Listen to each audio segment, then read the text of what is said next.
রাজধানীর শাহবাগ চত্বর থেকে আপনাদের সঙ্গে সরাসরি যুক্ত হয়েছি ডেইলি সানের পর্দায়। এবং আপনারা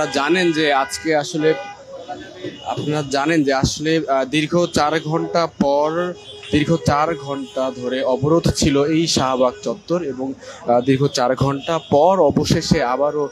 যান চলাচল স্বাভাবিক হয়েছে। আপনারা দেখতে পাচ্ছেন যে আপনারা জানেন যে আসলে বেলা দুপুর 1:30টার দিকে আসলে এই শাহবাগ চত্বর যারা ট্রেনি চিকিৎসক রয়েছেন তারা তাদের বেতন ভাতা বৃদ্ধির দাবিতে কিন্তু তারা আন্দোলনে নেমেছিলেন, এবং দীর্ঘ 4 ঘন্টা পর আসলে এখানে যারা এসেছিলেন তাদের আশ্বাসের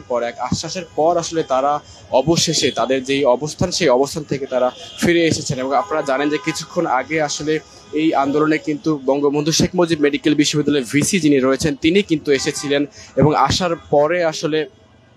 তিনি শিক্ষার্থীদেরকে বোঝাচ্ছিলেন যে আসলে তারা যে দাবিটি জানিয়েছিলেন সেই দাবিটি আসলে পূরণ করতে একটু সময় লাগবে, এবং ভিসি কিন্তু শিক্ষার্থীদের কাছে সময় চেয়েছিলেন, কিন্তু শিক্ষার্থীরা আসলে তাদের যে দাবি যে প্রজ্ঞাপন ছাড়া তারা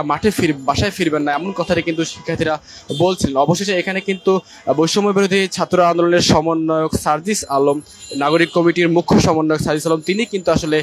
এসেছিলেন, এবং তিনি এসে আসলে শিক্ষার্থীদের সঙ্গে কথা বলেছেন এবং শিক্ষার্থীদেরকে আশ্বস্ত করেছেন যে আগামী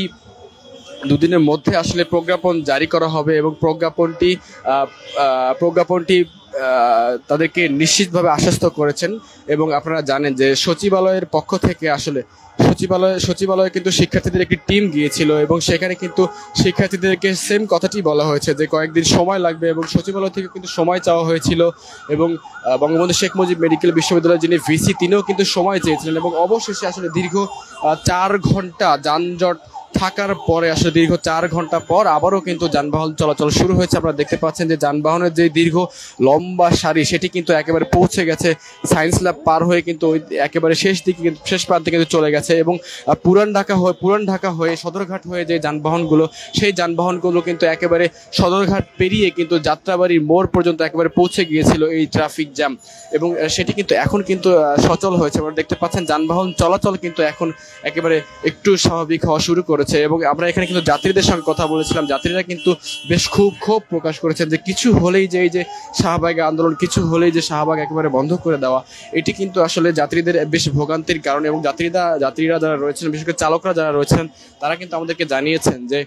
সারা দিনে আসলে তারা কিন্তু 3 থেকে 4 বার কিন্তু যাওয়া আসা করতে পারে শাহবাগ থেকে সদরঘাট হয়ে। তারা কিন্তু আমাদেরকে জানিয়েছেন যে আজকে কিন্তু শুধুমাত্র একবার এসেই তারা এই শাহবাগ চত্বরে আটকে গিয়েছিলেন, তারা কিন্তু আর পরবর্তীতে ফেরত যেতে পারেননি। এবং যাত্রীদের কথা আমরা শুনছিলাম, যাত্রীদের আমাদেরকে যেমনটি জানিয়েছেন যে এই যে এই জনদুর্ভোগ কমানোর জন্য আসলে সরকারকে উদ্যোগ নিতে হবে, এবং কিছু হলেই আসলে এই যে রাস্তা বন্ধ না করে সচিবালয়ে গিয়ে তারা তাদের দাবি জানাক, কিংবা সরকারের কাছে দরকার হলে ডক্টর মোহাম্মদ ইউনূসের বাসভবনে গিয়ে তারা দাবি জানাক, কিন্তু দয়া করে জনগণের যেন যে দুর্ভোগ সেটি যেন না হয়, সেটিকে কেন্দ্র করে আসলে রাস্তায় যেন আন্দোলন না হয় সেই বিষয়টিতে কিন্তু আসলে জনসাধারণ যারা রয়েছেন তারা শিক্ষার্থীদেরকে অনুরোধ করেছেন। এবং অবশ্যই 4 ঘন্টা অবরোধের পর আবারও কিন্তু যানবাহন চলাচল স্বাভাবিক হয়েছে। আমরা দেখতে পাচ্ছেন যে সর্বশেষ পরিস্থিতি এই মুহূর্তে কিন্তু শিক্ষার্থীরা তাদের যেই শাহবাগ চত্বরের অবস্থান সেটি থেকে কিন্তু তারা সরে এসেছেন। এবং আমরা দেখেছিলাম যে জাতীয় নাগরিক কমিটির মুখ্য সংগঠক সার্জিস আলম তিনি কিন্তু এসেছিলেন, এবং তিনি কিন্তু শিক্ষার্থীদেরকে আশ্বস্ত করেছেন যে তাদের এই প্রজ্ঞাপন খুব অল্প সময়ের মধ্যেই এটি প্রজ্ঞাপন আকারে প্রকাশ করা হবে, কিন্তু শিক্ষার্থীদের যে